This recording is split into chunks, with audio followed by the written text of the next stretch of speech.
O Game Boy de Mayuko desligou-se repentinamente.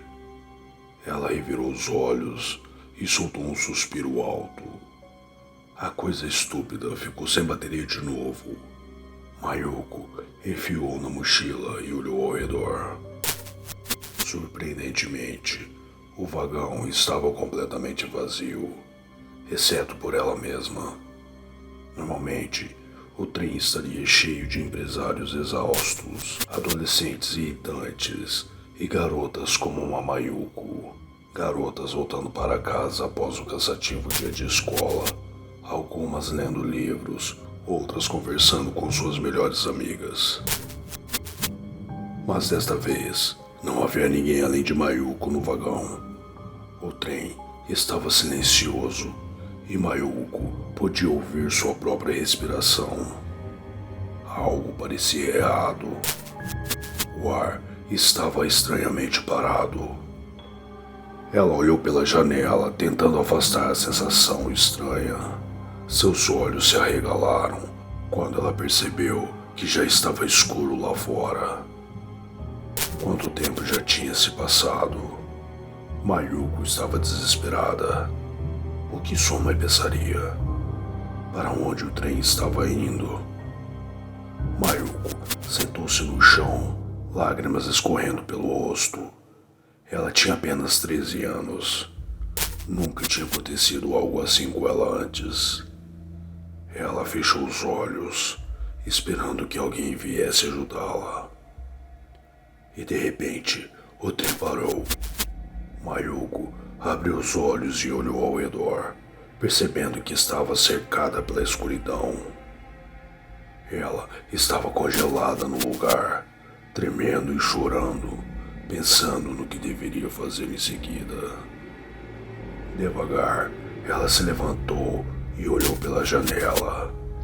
O trem parou em algum lugar que ela nunca tinha visto antes.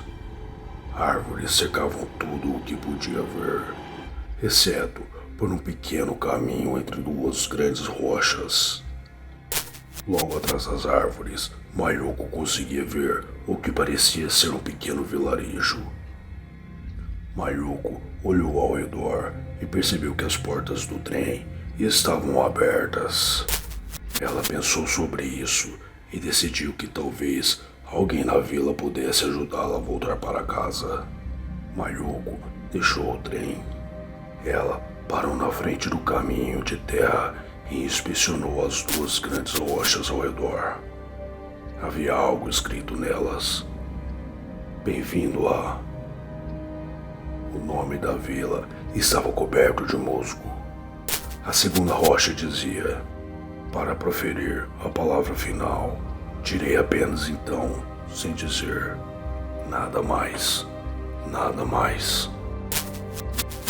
O musgo também cobria parte do texto. Mayuko franziu a testa, confusa. Seria aquilo um poema antigo ou algo assim? Ela não sabia e realmente não se importava. Sem mais hesitação, ela caminhou em direção ao vilarejo. No final do caminho de terra, lá estava a aparentemente antiga vila, adornada com lanternas por toda parte. A primeira coisa que Mayuko notou foi que não havia absolutamente ninguém nas ruas. E seria todo mundo dentro de suas casas? Por quê? Mayuko não queria acreditar que o lugar estava abandonado. Ela insistiu em pedir ajuda. Com cuidado, ela se aproximou da primeira casa que viu. À medida que se aproximava da porta de cor shoji japonesa, um forte cheiro alcançou seu nariz. Vinha de dentro da casa. Mayuko ignorou e bateu suavemente na porta shoji. Alô? Tem alguém aí?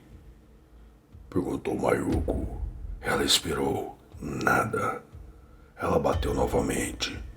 Alguém poderia, por favor, me ajudar? Estou perdida. Mayuko esperou ansiosamente por uma resposta, mas ninguém apareceu. Assumindo que ninguém estava em casa, ela passou para a próxima casa.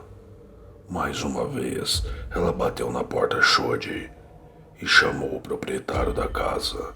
E mais uma vez, ninguém veio. Não, não pode ser. Mayuko murmurou para si mesma, pois finalmente estava convencida de que a vila estava abandonada. Assim que estava prestes a perder toda a esperança, Mayuko percebeu que a porta Shodi estava aberta o tempo todo. Não totalmente aberta, apenas uma pequena abertura.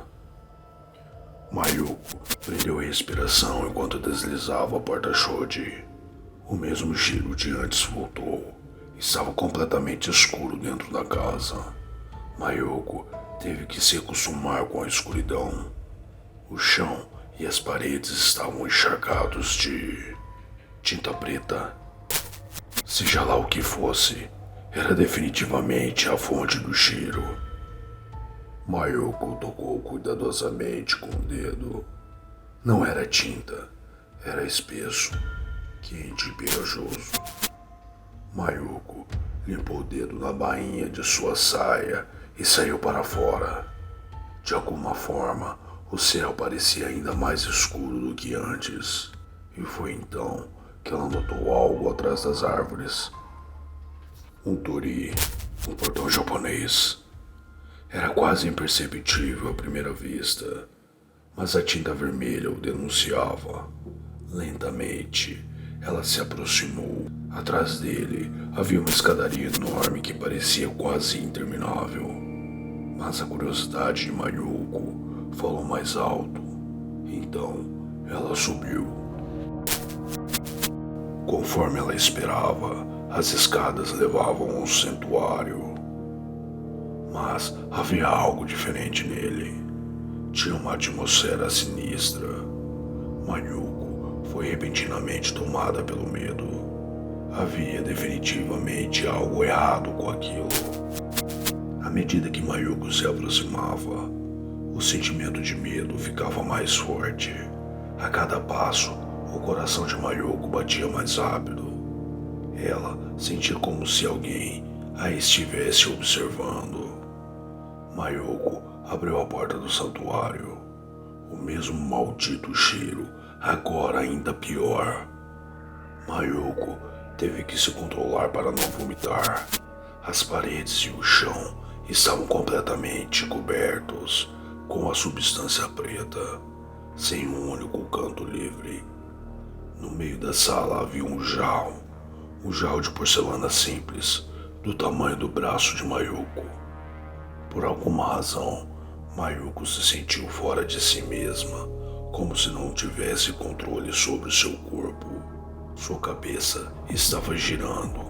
Ela mal conseguia ficar em pé, mas de alguma forma ela conseguiu alcançar o jarro e abrir sua tampa. E como se fosse mágica, ela voltou a si mesma.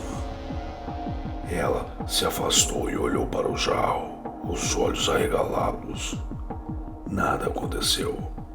Absolutamente nada. Até que o jarro começou a tremer e se mover, como se estivesse vivo. Mayuko não conseguia acreditar no que estava acontecendo. Ela queria correr, mas suas pernas se recusavam a cooperar. Ela gritou quando um braço saiu do jarro. Um braço anormalmente longo, também coberto pela substância preta. Sua mão tinha garras afiadas que arranhavam o chão como uma faca. Em seguida, outro braço apareceu, seguido por uma cabeça com o rosto escondido atrás de uma máscara de boneca de porcelana suja. Foi então que Mayuko percebeu o que havia feito. Aquela coisa era um demônio. Ela não tinha dúvida sobre isso. Alguém tinha selado a criatura dentro do jarro depois que ela destruiu a vila. Mas agora estava finalmente livre. Num piscar de olhos, o demônio estava completamente fora do jarro. Era incrivelmente alto e seus membros estavam torcidos e contorcidos de maneira inumana. Mayuko encarou a criatura e a criatura a encarou. Cuidadosamente, Mayuko tentou deixar o santuário. Ela estava quase do lado de fora, mas o demônio de repente começou a se aproximar dela. Mayuko gritou, virou-se e correu. Tudo ao seu redor era um borrão. Ela conseguiu ouvir o demônio correndo bem atrás dela, se aproximando cada vez mais.